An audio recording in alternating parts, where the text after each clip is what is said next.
Hello everyone, class 7th maths June exercise 7.1 question number 1 write the following statements in equation form यानी दिए गए निम्नलिखित कथन को समीकरण के रूप में लिखिए। Find numerals to make true statements और दिए गए लिटरल नंबर्स का वैल्यू भी फाइंड आउट करके स्टेटमेंट को सही घोषित करिए, जिसमें आपको ये बताया जाता है कि जो स्टेटमेंट दिया जाता है उसको हम न्यूमेरल्स एंड लिटरल फॉर्म में एक्सप्रेस करने का प्रयास करते हैं विद द सिंबल। फर्स्ट दिया गया है the sum of 5 and y is 13। यदि हम 5 और y को ऐड करते हैं तो उसका आंसर कितना आएगा? 13 आएगा, यानी सम 13 आएगा। इसको इक्वेशन के रूप में 5 + y = 13 के रूप में एक्सप्रेस कर देंगे। ये हो जाएगा हमारा इक्वेशन। और इक्वेशन में दो पार्ट होते हैं, एक इक्वल के राइट साइड होता है जिसको हम RHS बोलते हैं, और एक पार्ट होता है इक्वल के लेफ्ट साइड जिसको हम LHS बोलते हैं। ठीक है। और जब भी हम साइड चेंज करते हैं तो साइड चेंज करने के दौरान सिंबल क्या हो जाता है? चेंज हो जाता है। ये इम्पॉर्टेंट कॉन्सेप्ट है इक्वेशन का, इसे आप बड़े ध्यानपूर्वक सुनेंगे कि जब भी हम साइड चेंज करते हैं, चाहे वो लेफ़्ट टू राइट हो या राइट टू लेफ़्ट हो, सिंबल क्या हो जाता है? चेंज हो जाता है। प्लस का माइनस हो जाता है, माइनस का प्लस होता है, इनटू का डिवीज़न होता है, डिवीज़न का इनटू होता है। तो हमें किसका वैल्यू फाइंड आउट करना है? वाई लिटरल्स का। वाई लिटरल नंबर जो है मोस्टली हम इक्वल के लेफ़्ट साइड ही रखते हैं, और जो नंबर्स होते हैं उनको हम ट्रांसफ़र करने का प्रयास करते हैं RHS में, यानी राइट हैंड साइड में। तो y रखेंगे हम इक्वल के लेफ़्ट साइड और 5 को ट्रांसफ़र करेंगे 13 की तरफ। तो यहाँ पे प्लस का सिंबल है तो साइड चेंज होगा तो क्या होगा? माइनस हो जाएगा। तो y = 13 - 5 होगा। 13 में से 5 माइनस कर देंगे तो y का वैल्यू कितना आ जाएगा? 8 आएगा। इसको आप वेरीफाई भी कर सकते हैं कि आपका आंसर सही है या नहीं है। किस तरीके से? यदि आप y का वैल्यू y के स्थान पर रखेंगे तो LHS और RHS दोनों इक्वल आएगा, और यदि इस कंडीशन में इक्वल आता है तो आपका वैल्यू क्या है? सही है। जैसे यहाँ पे 5 + y = 13 दिया गया, तो y के स्थान पे y का वैल्यू हमने फाइंड आउट किया है 8, तो 8 पुट अप कर देंगे। 8 + 5 होता है 13 = 13, यानी यहाँ देख सकते हैं कि LHS और RHS दोनों इक्वल है, इसलिए ये स्टेटमेंट का जो हमने इक्वेशन बनाया वो सही भी है, और हमारा जो वैल्यू फाइंड आउट किया गया है वो भी सही है। बी दिया गया x डिक्रीज्ड बाई 6 = 11। यदि x में से 6 माइनस करते हैं, कम करते हैं, तो हमारा डिफरेंस कितना आता है? 11 आता है। इसको हम इक्वेशन के रूप में लिखेंगे x - 6 = 11। अब इसका जो लिटरल नंबर है उसका वैल्यू फाइंड आउट करेंगे, तो x को इक्वल के लेफ्ट साइड ही रहने देंगे, -6 को ट्रांसफ़र कर देंगे, तो यहाँ निगेटिव है तो ट्रांसफ़र करने पे क्या हो जाएगा? पॉजिटिव। तो x इक्वल हो जाएगा 11 + 6, यानी RHS के टर्म में जो भी वैल्यूज़ होते हैं वो ऑलरेडी रहते ही रहते हैं, उनको हम हटा नहीं सकते हैं। -6 को अगर ट्रांसफ़र करेंगे तो 11 ऑलरेडी है, और उसके बाद ये +6 हो जाएगा, जुड़ जाएगा, तो x का वैल्यू 17 आएगा। x के स्थान पे आप 17 रख के वेरीफाई कर सकते हैं। क्वेश्चन नंबर सी दिया गया है 9 × r = 36। यदि 9 में r को मल्टीप्लाई किया जा रहा है या r को 9 से मल्टीप्लाई किया जा रहा है तो हमारा प्रोडक्ट कितना आ रहा है? 36 आ रहा है। तो इसे हम एक्सप्रेस करेंगे कुछ इस तरीके से, 9 × x = 36, यानी 9 में x को मल्टीप्लाई करेंगे तो 36 आएगा। तो x का वैल्यू फाइंड आउट करने के लिए हम 9 को क्या कर देंगे? ट्रांसफ़र कर देंगे, और जब भी ट्रांसफ़र कर देंगे तो हमने बताया है कि आपको कि सिंबल क्या हो जाता है? चेंज हो जाता है। 9 × x है, यानी मल्टीप्लिकेशन का सिंबल है। जब भी 9 को ट्रांसफ़र कर देंगे तो सिंबल चेंज होकर डिवीज़न हो जाएगा। तो डिवीज़न को हम एज ए फ्रैक्शन भी यूज़ करते हैं, तो x इक्वल हो जाएगा 36/9। 9 1 जा 9 एंड 9 4 जा 36। वन डेनोमिनेटर का कोई वैल्यू होता नहीं है, तो आंसर हमारा x का वैल्यू कितना हो जाएगा? 4 हो जाएगा। यहाँ पे x के स्थान पे 4 का वैल्यू रख के आप LHS = RHS फाइंड आउट कर सकते हैं। डी दिया गया है q × 7 गिव्स -37। यदि q को 7 से मल्टीप्लाई किया जा रहा है तो आंसर हमारा -35 आ रहा है। इसको हम कुछ इस तरीके से एक्सप्रेस कर सकते हैं, q × 7 = -35। तो 7 को ट्रांसफ़र कर देंगे तो यहाँ मल्टीप्लिकेशन का सिंबल है तो ट्रांसफ़र करने पे डिवीज़न का सिंबल आएगा और q को हम इक्वल के लेफ़्ट साइड ही रहने देंगे।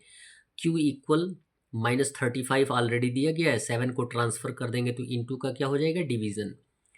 7 5 जा 35 यानी यहाँ पे माइनस का सिंबल है तो -5 आंसर आ जाएगा किसका, q का वैल्यू। आप इसको वेरीफाई कर सकते हैं। नेक्स्ट क्वेश्चन दिया गया है दिया गया है 6 लेस देन 3 टाइम्स y, यानी 3 गुना y, और टाइम्स मीन्स होता है गुना, और गुना के लिए हम मल्टीप्लाई करते हैं। 6 लेस है 6 कम है 3 टाइम्स y से, यानी 3y से 3 इंटू वाई में हम 6 माइनस कर देंगे तो हमारा आंसर कितना आएगा 45 आएगा। तो 3 इंटू वाई को हम 3y भी लिखते हैं तो 3y में से यदि -6 करेंगे तो कितना आंसर आएगा 45। ये हो जाएगा हमारा इक्वेशन। अब हमें y का वैल्यू फाइंड आउट करना है तो एट फर्स्ट हम किसको ट्रांसफ़र कर देंगे, -6 को ट्रांसपोजिट करेंगे तो माइनस का हो जाएगा प्लस, 3y इक्वल हो जाएगा 45, ऑलरेडी दिया ही गया, 45 + 6 जुड़ जाएगा तो आंसर आ जाएगा 51। और अब 3y में से 3 को हमें ट्रांसफ़र कर देना है तो यहाँ पे y रिमेनिंग नंबर है जिसको लिटरल नंबर है जिसका की वैल्यू हमें फाइंड आउट करना है। और यहाँ पे हमने बताया है कि 3y मीन्स होता है 3 इंटू वाई। जब 3 को ट्रांसफ़र कर देंगे, यहाँ मल्टीप्लिकेशन का सिंबल है तो यहाँ क्या हो जाएगा डिवीज़न का सिंबल। 3 से 51 को रिड्यूस कर देंगे तो आंसर आ जाएगा 17। क्लियर है, तो हमारा y का वैल्यू हो जाएगा 17। क्वेश्चन नंबर F दिया गया है quotient of m divided by 5 is 6। Quotient है 6 किसका, m में यदि 5 से हम डिवाइड करेंगे तो क्वोशन कितना आएगा 6 आएगा, यानी भागफल कितना आएगा 6 आएगा। तो अकॉर्डिंग टू स्टेटमेंट हम इक्वेशन को सेटअप करेंगे m/5 = 6, यानी m में यदि हम 5 से डिवाइड करते हैं तो आंसर हमारा कितना आएगा 6 आएगा। अब हमें m का वैल्यू फाइंड आउट करना है तो 5 को ट्रांसफ़र कर देंगे, यहाँ डिवीज़न है तो इधर क्या हो जाएगा मल्टीप्लिकेशन, तो m इक्वल हो जाएगा 6 × 5, मल्टीप्लाई कर देंगे तो m का वैल्यू आ जाएगा 30। क्वेश्चन नंबर G दिया गया है the product of 7 and the number x is 42, यानी प्रोडक्ट यानी गुणनफल जब 7 और x को मल्टीप्लाई किया जाता है तो प्रोडक्ट कितना आता है 42 आता है। तो इसका इक्वेशन आएगा 7 × x = 42। अब x का वैल्यू फाइंड आउट कर देंगे तो 7 को ट्रांसफ़र करेंगे, 7 यहाँ एज ए मल्टीप्लिकेशन है तो एज ए डिवीज़न आएगा तो आ जाएगा आपका 42/7, 7 6 = 42, x का वैल्यू आ जाएगा 6। h दिया गया है if d is divided by -4 the result is 3, यदि d में -4 से हम डिवाइड करते हैं तो रिज़ल्ट हमारा कितना आएगा 3 आएगा। तो इक्वेशन सेटअप किया जाएगा d/-4 = 3, है ना। डिविडेंड और डिवाइज़र को हम एज ए फ्रैक्शन भी एक्सप्रेस कर सकते हैं, जैसे कि आपको बताया गया है कि यदि 3/2 है तो इसे हम 3/2 के रूप में भी एक्सप्रेस कर सकते हैं, जहाँ पे 2 जो होता है वो डिवाइज़र होता है और 3 जो होता है वो डिविडेंड होता है। तो d का वैल्यू हमें फाइंड आउट करना है तो -4 को ट्रांसफ़र करना पड़ेगा, और यहाँ पे -4 एज ए डिवीज़न है तो जब ट्रांसफ़र कर देंगे तो एज ए मल्टीप्लिकेशन हो जाएगा। तो d इक्वल हो जाएगा 3 × -4 मल्टीप्लाई कर देंगे तो 4 3 = 12, तो d इक्वल -12 आंसर आ जाएगा।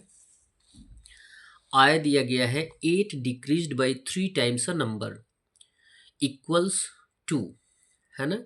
बोला गया है कि 3 टाइम्स अ नंबर यदि 8 से डिक्रीज किया जाएगा, घटाया जाता है तो आंसर आता है 2।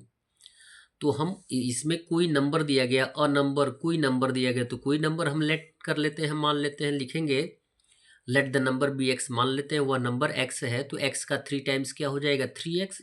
अब 3x को हम 8 से माइनस कर देंगे तो 8 - 3x इक्वल कितना आएगा, आंसर में दिया गया है 2 दिया गया है।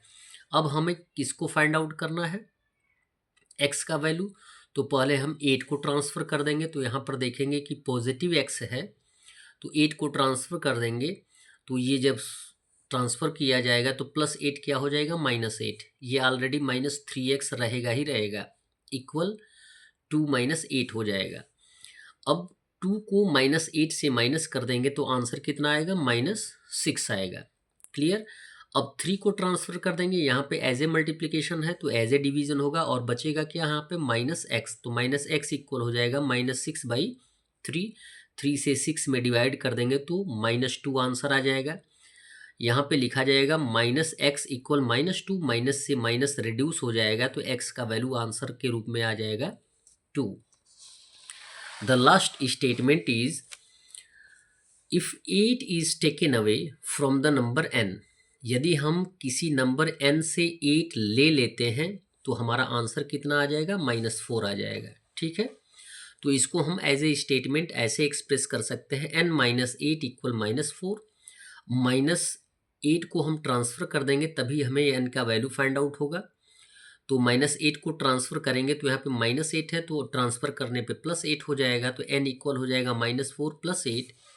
अब आप ये देख सकते हैं कि दो इंटीजर, एक नेगेटिव एक पॉजिटिव, पॉजिटिव बड़ा है तो आंसर भी क्या होगा, पॉजिटिव होगा। 8 में से 4 माइनस कर देंगे 4 आ जाएगा, तो n का वैल्यू हो जाएगा 4। That's all. वीडियो को लाइक करें और चैनल को अवश्य सब्सक्राइब करें, साथ में अन्य मित्रों को भी बताने का प्रयास करें। धन्यवाद।